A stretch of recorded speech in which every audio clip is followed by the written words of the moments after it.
P M کہہ رہی ہے اس پہ تو پارٹی ڈسبینڈ ہو جائے گی، عمران خان کو ہم نااہل قرار دلوا لیں گے اس پہ.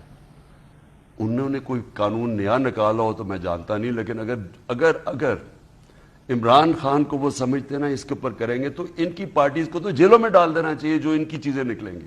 ان میں سے تو میں نے جو مجھے دکھایا ہے کہ ایک جگہ پارٹی کو نواز شریف نے منی لانڈرنگ کے لیے استعمال کیا، باہر سے پیسہ بھجوایا اور پھر اپنی جیب میں ڈالی.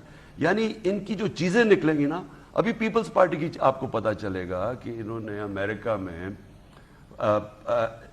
جو انہوں نے ارریگولیٹرز کیے، میرے خیال میں کوئی گال بریتھ یا کوئی پارٹی فنڈ سے، ایمبسی کے فنڈ سے پیسے، یہ ساری چیزیں سامنے آنی چاہیے. پتہ تو چلے کہ کون سی پارٹی اس ملک کے اندر پراپر پولیٹیکل فنڈ ریزنگ کرتی ہے اور کون سی پارٹی اس کو پتہ ہی نہیں ہے فنڈ ریزنگ ہوتی کیا ہے.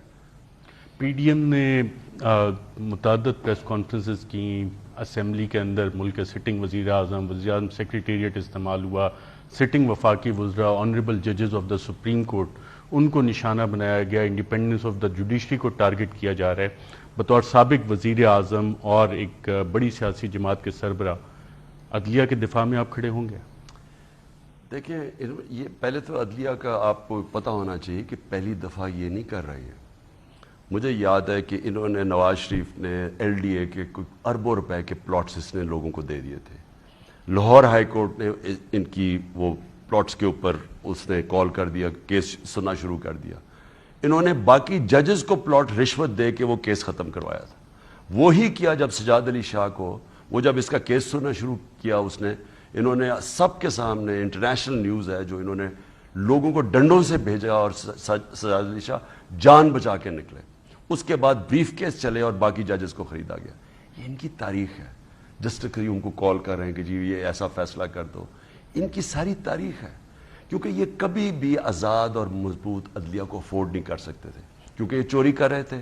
ان کو کنٹرول میں چاہیے تھی ایک عدلیہ جو ان کے کنٹرول میں ہو. انہوں نے صرف وہی نہیں، نیب بھی کنٹرول میں، اب نیب کنٹرول میں لے لیے، ایف آئی اے ان کے کیسز اس کو کنٹرول میں لے لیا. یہ کبھی بھی میڈیا پہ پیسے چلاتے تھے. اب مجھے میڈیا پہ لوگ دیکھیں، میڈیا پہ وہ لوگ جو کہتے تھے یہ کرپٹ ہے، وہ ان کی دفاع میں آ گئے ہیں بعد میں. یعنی انہوں نے مضمون لکھے ہوئے ان کی کرپشن کے اوپر، شریفوں کے اوپر، زرداریوں، اور وہ بعد میں ان کو ڈیفینڈ کر رہے ہیں. تو مجھے صرف افسوس یہ ہے کہ ان کو اب 30 سال سے ساری قوم جانتی ہے ان کو، یہ دونوں گھروں کو.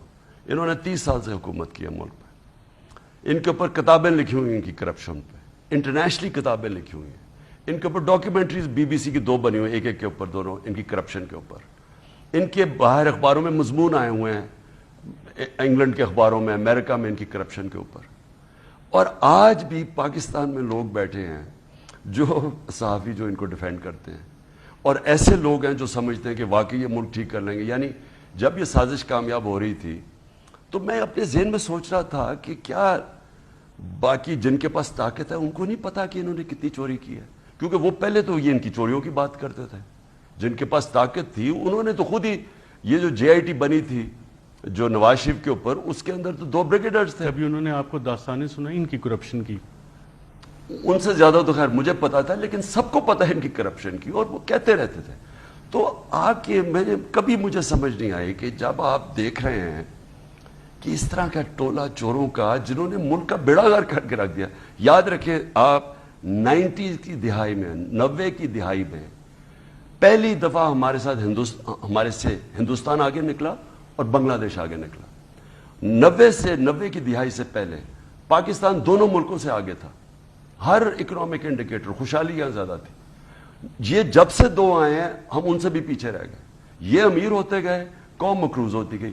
اور جنرل ضیاء کا بھی دور ان سے بہتر تھا، جنرل مشرف کا بھی دور ان دونوں سے بہتر تھا. تو ان کو اب انہوں نے جب آنا تھا، مجھے کبھی سمجھ نہیں آئی کہ ملک 6% پہ گرو کر رہا ہے. یعنی ریکارڈ 2 سالوں میں گروتھ ریٹ ہوئی ہے 17 سالوں کے بعد. تو اور 2 سال اور یہ کنٹینیو کرے تو آپ مڈل انکم کنٹری میں آ جاتا ہے. اور صرف ہمارا مسئلہ تھا یہ کموڈٹی پرائسز جو اوپر گئے ہوئے ہیں، اور اس کا بھی ہم نے بندوبست کیا ہوا تھا.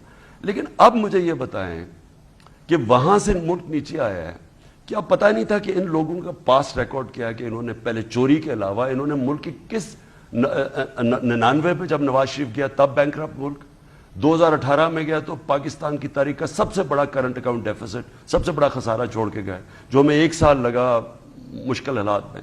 تو میں ہمیشہ اپنے آپ سے پوچھتا ہوں کہ کیا میں ہی صرف ٹھیکہ لے ہوئے کرپٹ لوگوں کے خلاف، کیا یہ ہمارے ملک کی اور لوگوں کی اداروں کی ذمہ داری نہیں کہ وہ لوگ جن کی ساری تاریخ سامنے ہے ان کی چوری کی، ان کو کیسے ہم نے ملک کے اوپر مسلط ہونے دیا؟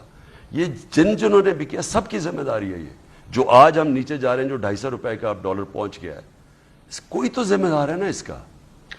جنرل مشرف نے NRO-1 دیا، وہ کون ہے جس نے ان کو NRO-2 دیا؟ دیکھیں جب یہ آئے تھے تو NRO ہی لینے آئے تھے. اب میرے سے مجھے یہ دیکھیں نا ارشد، جب پہلی دن انہوں نے مجھے تقریر نہیں کرنے دی جب میں پرائم منسٹر بنا، کیوں نہیں کرنے دی؟ میں نے تو بھی کچھ بھی نہیں کیا تھا. کیسز تو ان کے دور کے بنے ہوئے تھے، میں نے تو کوئی کیس نہیں بنایا. عمران خان کا خوف ہی بہت زیادہ ہے. نہیں، ان کو کیوں کیا تھا؟ باؤنسرز اتنی ان مارتے ہیں، کو یارکرز مارتے پتا تھا کہ میں نے ان کو NRO نہیں دینا. تو پہلے دن سے میرے خلاف یہ ہو گئے. ہر موقع پہ انہوں نے کوشش کی میرے سے بلیک میل کر کے NRO لینے کی، اور مجھے اتنا تکلیف ہے کہ یہ پھر سے واپس، میں کبھی نہیں سوچتا تھا کہ اس ملک میں یہ واپس آئیں گے.